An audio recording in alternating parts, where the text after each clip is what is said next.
आज हम लेकर आए हैं एक ऐसी कहानी जो आपके रोंगटे खड़े कर देगी। ये है यूनाइटेड एयरलाइन फ्लाइट 811 का हादसा जो 24 फरवरी 1989 को हुआ।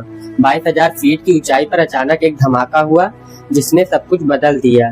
क्या हुआ था उस रात, चलिए इस खौफनाक कहानी को शुरू से जानते हैं। यूनाइटेड फ्लाइट 811 होनोलुलु से ऑकलैंड के लिए उड़ान भर चुकी थी।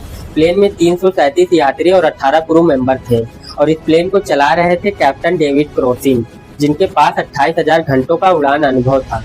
यानी वो आसमान के सुपर हीरो थे। सब कुछ शांत था, यात्री सो रहे थे और कई लोग फिल्म देख रहे थे। तभी एक धमाका हुआ।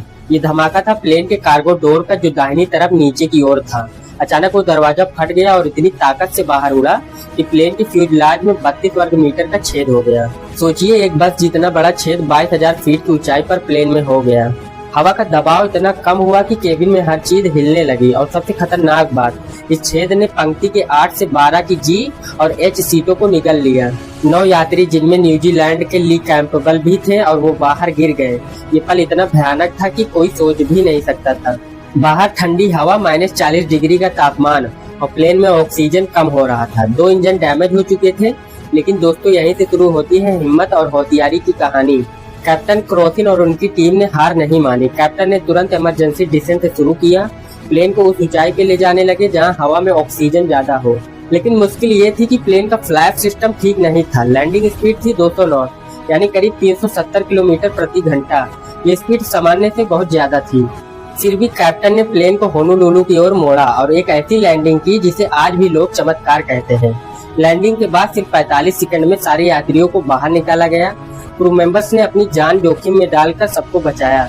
लेकिन सवाल ये है, आखिर यह हादसा हुआ क्यों? जांच में पता चला कि कार्गो डोर का लॉकिंग सिस्टम फेल हो गया था।